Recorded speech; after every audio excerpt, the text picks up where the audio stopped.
So मालवणवरून आम्ही सकाळी किती वाजता निघालो आपण? 8 वाजता आणि आम्ही ऑलमोस्ट 4 वाजता पोहोचलो गणपतीपुळे. प्रवास आमचा खूप मोठा झाला आहे. आता फायनली ओवी आले कुठे? गणपतीपुळे, गणपती बाप्पाचं दर्शन घ्यायला.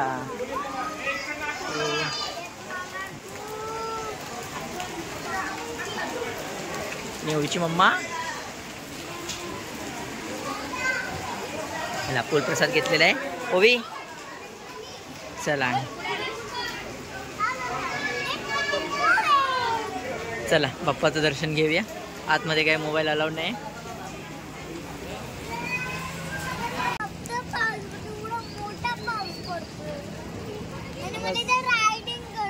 नमस्कार सगळ्यांना. फायनली आम्ही आलो आहे गणपतीपुळे दर्शनाला. वर्षातून एकदा आमचं दर्शन असतं. सो चला दर्शन घेतले. सकाळी निघाले मालवणवरून 8 वाजता. 4 वाजता मी पोहोचलो आहे. पण या वातावरणाने खुश करून लागले. मस्त वातावरण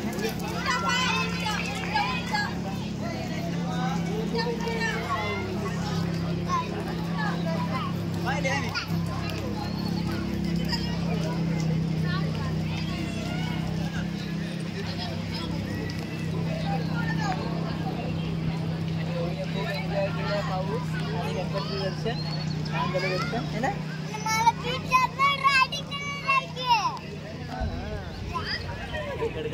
सो आमचं गणपतीपुळे दर्शन झालंय आणि ओवीस जाम मज्जा केली आहे. दमलेलो तर आम्ही सगळे पण आहोत सकाळपासूनचा प्रवास. सो कसं वाटतंय? आणि ओवीची मम्माची एनर्जी कशी आहे? ऑसम. मज्जा.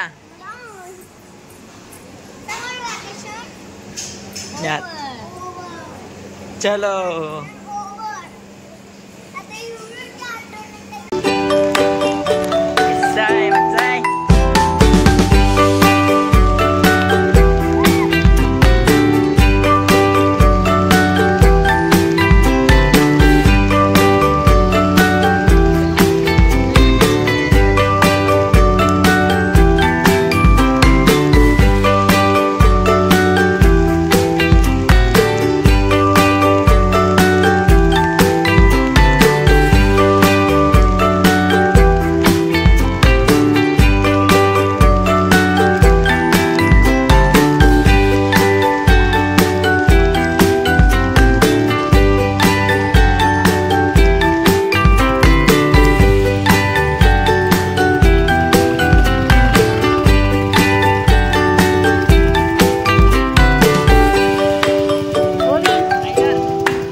कवी माधव यांनी 100 वर्षापूर्वी लिहिली.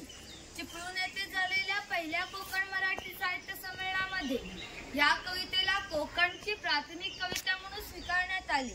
या कवितेमध्ये कवींनी कोकणच्या निसर्गाचे सुंदर वर्णन केले आहे. या कवितेमध्ये नंदनवन हा शब्द आला आहे. नंदनवन या शब्दाचा अर्थ स्वर्गातील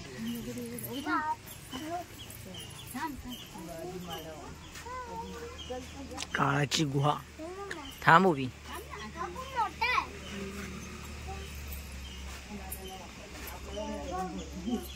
आदि मानव.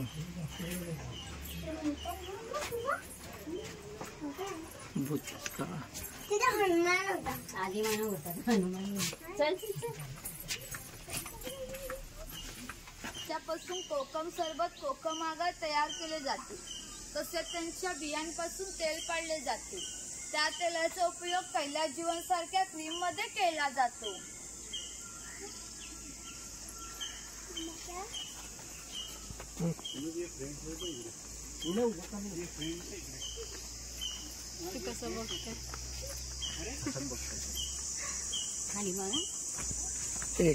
हे कोकण कन्या मागे हे आहेत भगवान परशुराम. आपल्या पुराणात उल्लेख आहे की हजारो वर्षापूर्वी भगवान परशुराम होऊन गेले. त्यांनी संपूर्ण पृथ्वी जिंकून घेतली आणि जिंकून घेतली पृथ्वी त्यांनी दान केली. कोणती गोष्ट आपण स्वतःसाठी वापरत नाही, परंतु त्यांना राहण्यासाठी भूमी आवश्यक होती. आपण ज्या ठिकाणी आहे त्याला कोकणी भाषेमध्ये पाखाडी असे म्हणतात. ही पाखाडी 400 वर्षापूर्वीची जुनी आहे. तेव्हा ती गणपतीच्या मंदिरापर्यंत होती, पण काळाच्या ओघात ती नष्ट झाली. आज आपल्याला ही फक्त प्राचीन कोकणमध्ये शिल्लक राहिली पाहायला मिळते. पूर्वीच्या सर्वसामान्य पाखाड्या ग्रामदेवतेकडे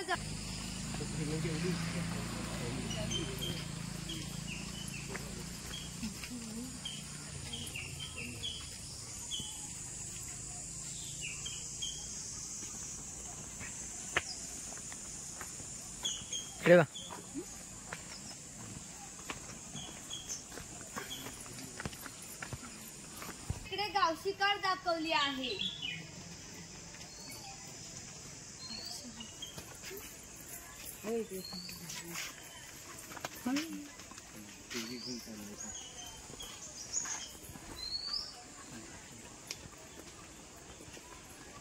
हे चिरफळाचे झाड आहे.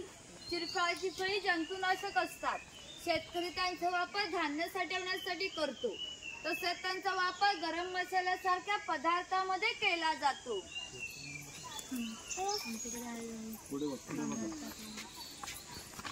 इकडे माडीवाला दाखवला आहे.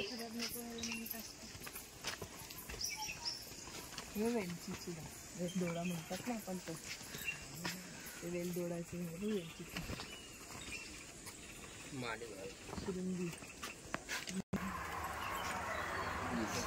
हे ग्रामदेवतेचे मंदिर आहे. पूर्वी धार्मिक संस्था गाव नियोजन करत असत. गावातील गावकरी येथे एकत्र येत असत. गावातील 2 व्यक्तींमध्ये भांडण झाल्यास सगळा गाव एकत्र येऊन गावप्रमुख त्यांच्यासमोर न्यायदान करत असे. तसेच गावातील सार्वजनिक कामे, पाखाड्या बांधणे, लाकडी साखळ बांधणे इत्यादी कामे कुणी कुठे व कधी करायची याविषयीचा निर्णय गावकरी येथे बसून घेत असत. याचं वैशिष्ट्य म्हणजे जगभर अशी प्रथा आहे की प्रत्येक जाती धर्माचे लोक आपापल्या देवाकडे जातात व देवाचे दर्शन घेतात. आम्ही कोकणी माणसं सुद्धा वर्षभर देवळात जाऊन देवाचे दर्शन घेतो. पण जेव्हा आमच्याकडे शिमगा सण असतो तेव्हा हा देव या पालखीत बसून प्रत्येकाच्या घरोघरी नेला जातो. म्हणजेच कोकणी माणूस आणि देवाचं नातं इतक्या जवळचं आहे की आमचं एकमेकाच्या घरी येणं जाणं होत असतं. या देवीचं नाव आहे वाघजाई. हे नाव आम्ही जाणीवपूर्वक ठेवलं असं म्हणतात की ज्या निसर्गामध्ये वाघ असतो तो निसर्ग समृद्ध असतो. 500 वर्षापूर्वीचा निसर्ग. Play by USB Drive.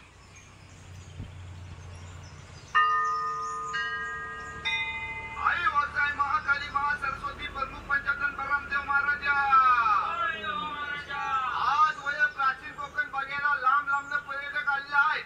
तर आपली सगळी पोरा टोरा बाया माणसं म्हातारे कोतारे सगळे तुझ्या पायाशी दर्शन घ्यायला आलेले आहेत. तर कोणाची ढोपरा कोपरा दुखत असती, कोणाला डायबिटीस झालेला असेल, कोणाची बायपास झालेला असेल. तर आता मी काय तुला सगळं सांगित राहत नाही आहे, पण ती काय नित्य मागं इडा पिडा असेल, वाकडा तिकडा असेल तर सगळं दूर कर रे महाराजा. आणि आमच्या वाघजाय मातेचा सोन्याचा तुरा रे.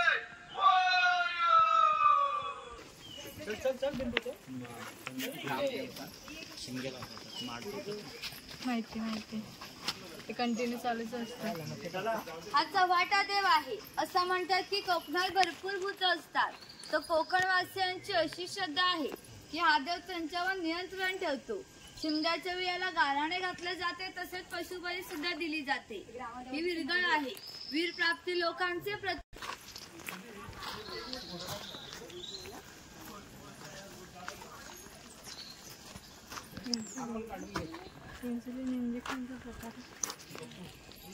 त्यावरती कडक लक्ष्मी दाखवली आहे. पोतराज लोक स्वतःला चापकाने मारून घेतात.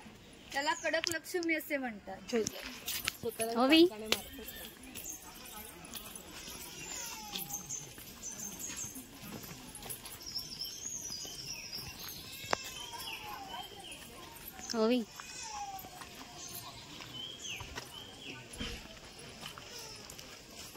पुढे ये ना उभी. इथे खाली कोळी समाज दाखवला आहे.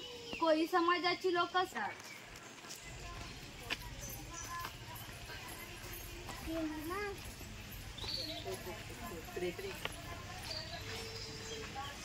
हा नाभिक आहे.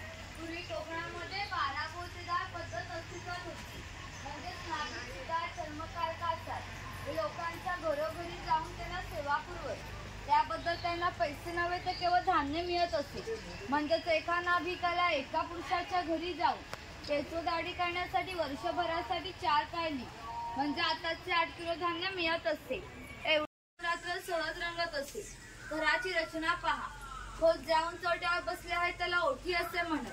गावातील मानव लोक ओठीवर बसले. समोर आहेत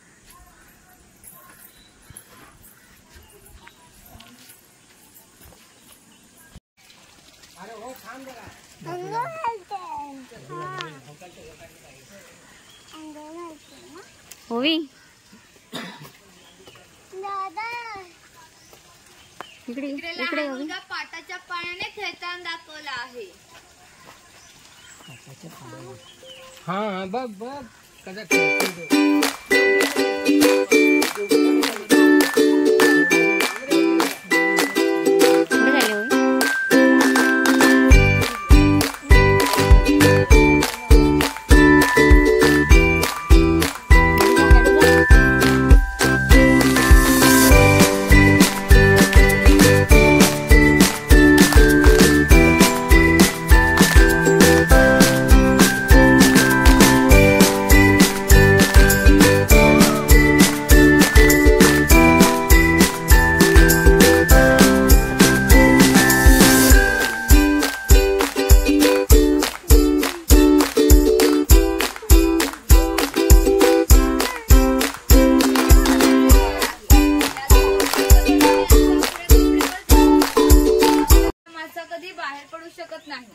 ही शेणाने सर टोपली आहे.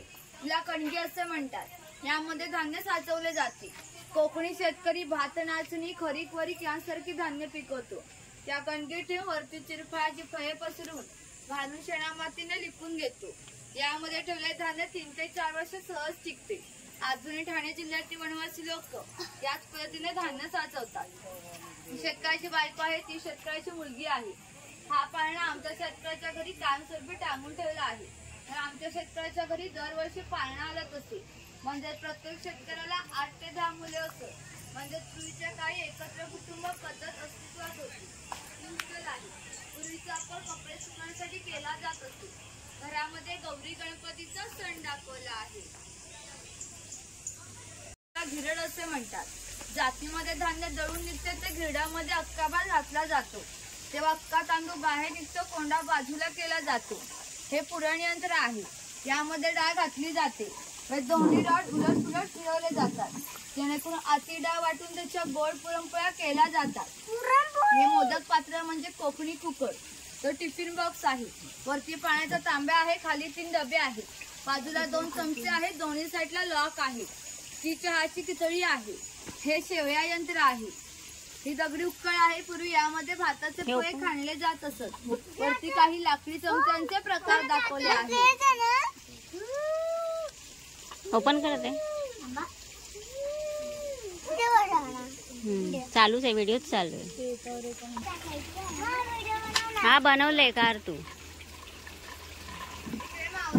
दाखवला आहे. इकडे बघ.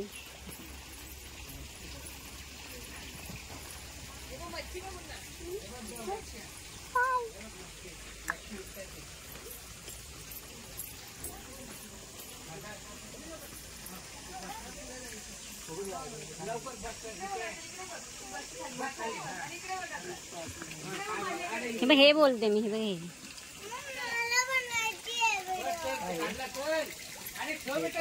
हा पाटाचं पाणी आहे.